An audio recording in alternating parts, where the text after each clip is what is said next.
British Columbia is home to some of the most diverse agricultural products in Canada.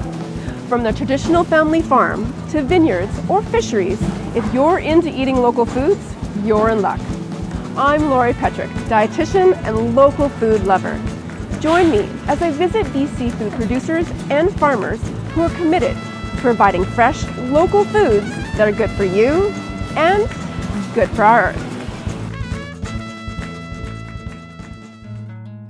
Biodynamic or Demeter certified is another label you may have noticed displayed at your local farmers market. Mary Forstbauer of Forstbauer Family Natural Food Farm was a pioneer in the early organic farming movement and owns one of the most recognized biodynamic and Demeter certified farms in the Fraser Valley. When we bought the land, it had been used by dairy farmers for conventional farming. So there was lots of atrazine, chemical fertilizers. When you picked up the earth, there was no life. It was about 3 years after we bought the property, one of the boys comes running in and saying, "Our land is alive, our land is alive, we are finally organic." And I said, "What do you mean?" And they had a handful of earth and there was worms and there was bugs crawling. What's happening on conventional farms, they're growing food and they're growing good food.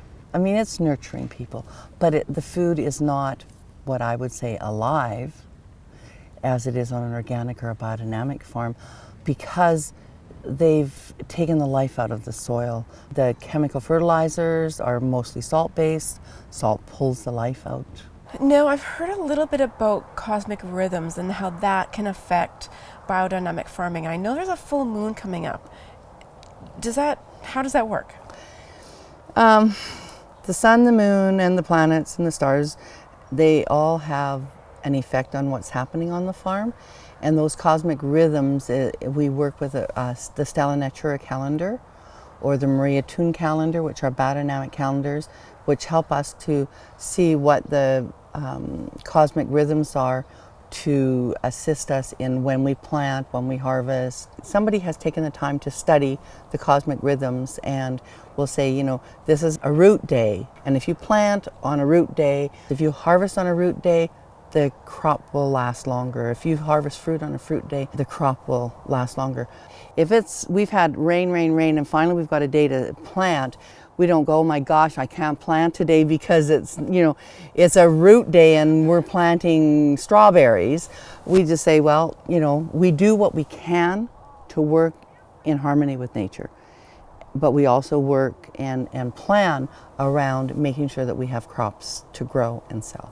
A goal of biodynamic farming is to create a farm system that's minimally dependent on imported farm products and instead meets the needs of the farm from the farm itself. I call it, like, as our joke on the inside joke, is that we have cows for their manure and we have beef as a byproduct. A lot of people look at compost as being a soil builder. Compost is an inoculant to get the mycorrhizome in the soil to start working. What you want to use for soil building or to build tilth in the soil is ground covers. Plant fall rye, plant barley. That's what builds the soil. Part of the whole biodynamic movement is the use of preparations. It's healing of the soil. I see. So that's like we use those herbs to heal our bodies. We're using those herbs to make preparations, and they're all buried in the different vessels of an animal.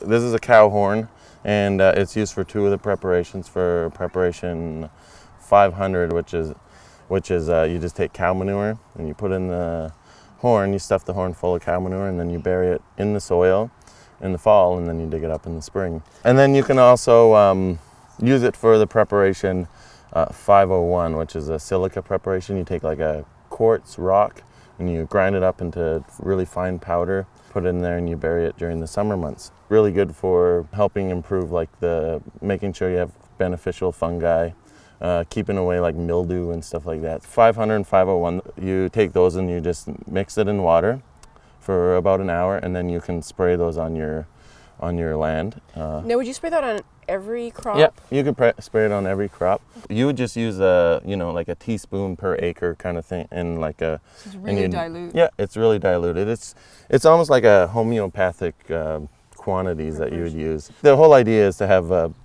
healthy soil and healthy microorganisms, and a healthy farm altogether. When we sell our food, we want to be able to say to our customer, the only sprays that are on our fields are biodynamic preparations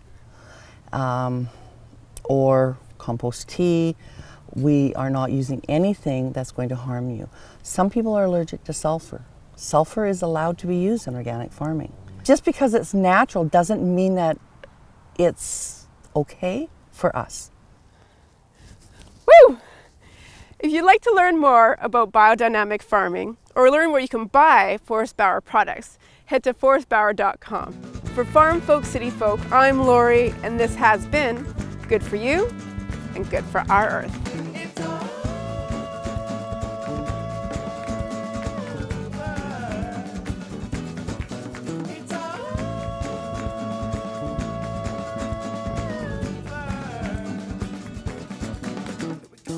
Ba ba da ba ba ba ba da.